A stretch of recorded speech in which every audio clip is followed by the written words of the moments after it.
Ça y est, on arrive en juillet, on arrive dans la plus belle période de l'année. Pourquoi? Parce que c'est le début du Tour de France. Donc, comme vous avez été beaucoup à me le demander, d'ailleurs, merci beaucoup. Continuez à mettre des commentaires, des likes et à vous abonner, ça fait grave plaisir et ça m'encourage grave à continuer à faire des vidéos.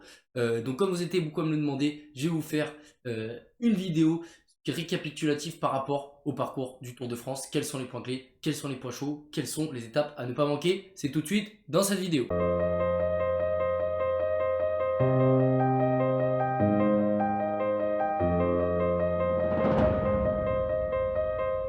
Bon, déjà pour commencer, un petit point, on va dire sommaire. On ira dans cette vidéo, on fera la première semaine, d'accord?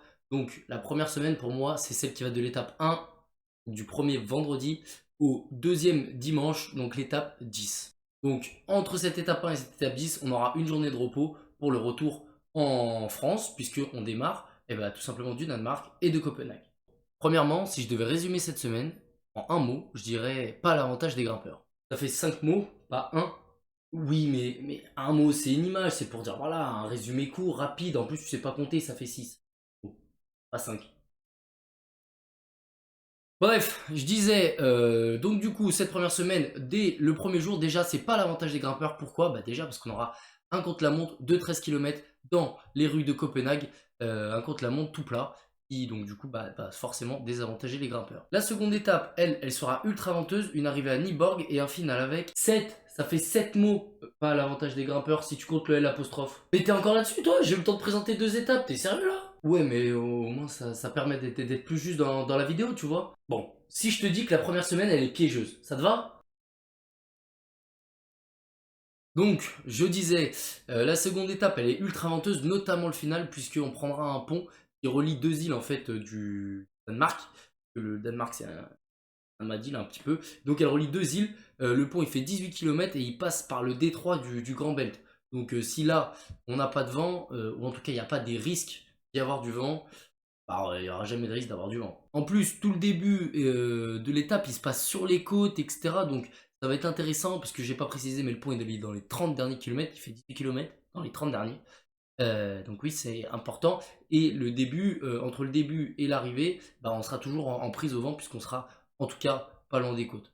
Donc on peut pas dire que l'organisation, là, ils aient voulu se faire des amis. On peut pas dire que, voilà, David Gaudu, Thibaut Pinot, les autres grimpeurs, tels que Jack Egg, par exemple, ils vont être à la fête sur ce parcours-là. Après 2 étapes à bloc, on va pouvoir se reposer un petit peu sur la troisième, avec une arrivée à Zonderborg, même si attention, parce que toute l'étape, elle se déroule non loin des côtes. Donc, c'est pas comme hier en prise au vent, mais il faudra être vigilant parce qu'il peut éventuellement y avoir du vent vu qu'on n'est pas hyper loin des côtes. Bon, une fois ce triptyque danois passé, on revient en France et place désormais à une journée de repos. La quatrième étape, elle laissera sûrement place à un sprint massif. Malgré ça, les organisateurs, ils ont voulu pimenter un petit peu le final avec une côte qui fait 750 mètres à 9,5%. Elle est placée à 11 km de l'arrivée. Elle est classée en quatrième catégorie. Et bon, ça c'est juste pour faire sauter Groenewegen. Le lendemain, on est mercredi, et mercredi c'est Panzani.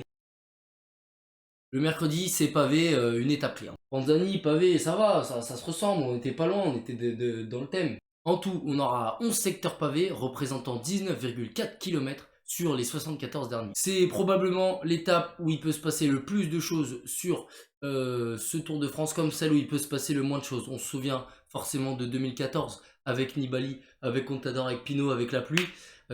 Tous ces abandons, enfin pas, c'était pas des abandons, mais ces chutes, voilà, ce scénario rocambolesque. Et à contrario, on peut aussi se souvenir de 2015 où il s'était rien passé à part Pinot qui a un ennui mécanique, mais ça, on a l'habitude. Le lendemain, arrivée sur mesure pour Julien Lafilippe. Euh, une arrivée en haut de longue, oui, là on était allé, il me semble, sur Paris-Nice il y a quelques années, avec dans les 15 derniers kilomètres, la côte de Montigny, la côte de Pulventieux et enfin le final en haut de la côte des Religieuses. Julien en jaune, peut-être ce soir-là. Le lendemain, arrivé à la superplanche des belles filles. Ça vous rappelle pas un été ça? Attends, je réfléchis. Ah ouais, celui où t'as pleuré. Mais tu vas pas. Ouais, faites-moi attention. Bref, une étape assez plate ce jour-là, avec l'arrivée en haut de la super planche des belles filles qu'on était allé visiter la première fois en 2019. Ça se résumera à une course de côte, voire même à un sprint de côte, je pense. Une fois arrivé dans la partie pavé, je pense, enfin gravier plutôt, pas pavé, je pense qu'on n'aura pas d'attaque avant ni rien. Et donc du coup, je pense que c'est dans cette partie gravier que tout se passera. Et on espère qu'un certain coureur français qui m'a répondu sur Twitter d'ailleurs, le seul, bref, qui m'a mis dans la sauce sur Twitter, mais c'est pas grave, je l'en veux pas, qui... J'en étais où? On espère que ce coureur français brillera ce jour-là chez lui et validera son retour au plus haut niveau. L'étape numéro 8, c'est peut-être, voire même sûrement, la première étape tracée vraiment pour favoriser une échappée. Une étape assez dure avec l'arrivée en haut du stade olympique, enfin en haut de la côte du stade olympique, favorisera les hommes forts de cette échappée ou ceux qui ont gardé le maximum de fraîcheur durant cette première semaine. L'étape numéro 9, la dernière de cette longue première semaine, ce sera la course sûrement du maillot à pois. Avec 26 points à distribuer lors de cette journée, un homme en forme dans l'échappée peut faire coup double, victoire, plus maillot à pois. Les hommes forts ce jour-là, les meilleurs grimpeurs en tout cas, devront faire l'effort au pied du pas de Morgence, là où les pourcentages sont les plus difficiles. Ouais, sur le sommet du pas de Morgence, ça s'adoucit, et ensuite il y a une légère descente, et pour la côte finale, elle n'est pas très pentue. Néanmoins, c'est arrivé vers Châtel-les-Soleils, même dans cette petite côte finale, pas très pentue, pas très difficile, on peut avoir des surprises, parce que comme on l'a dit en préambule de cette étape, la semaine a été très longue, peut-être que voilà, certains qui se sont battus pour les points de la montagne se ressentiront de leurs efforts. Donc attention, à cette arrivée, on peut avoir des surprises jusqu'au bout de l'étape. Maintenant, on passe à l'aspect pronostic. La descente à tombeau ouvert, qu'est-ce que c'est? Vous allez me dire, c'est la première fois qu'on le fait. Normal, vous savez pas ce que c'est. Tombeau ouvert, c'est un peu un pronostic un peu improbable, un peu fou. Et le pronostic, mon pronostic un peu fou, c'est Stefan Kung qui sort sur le podium de cette première semaine de Tour de France. Et ouais, il y a du vent, des pavés, du chrono, de la moyenne montagne. Il nous a prouvé sur le Tour de Suisse qu'il était capable de faire de la résistance, Stéphane. Maintenant, va falloir voir à quel point il est équipé de Gaudu, notamment sur les pavés dans les bordures. Même si pour moi Gaudu ne se fera pas avoir dans les bordures, sur les pavés ça peut être quelque chose d'autre, et à voir si Stefan Kung il a la liberté d'aller gagner l'étape peut-être, ou alors s'il doit rester auprès de son leader. Voilà, c'est déjà la fin de cette vidéo, merci beaucoup de l'avoir regardé jusqu'au bout.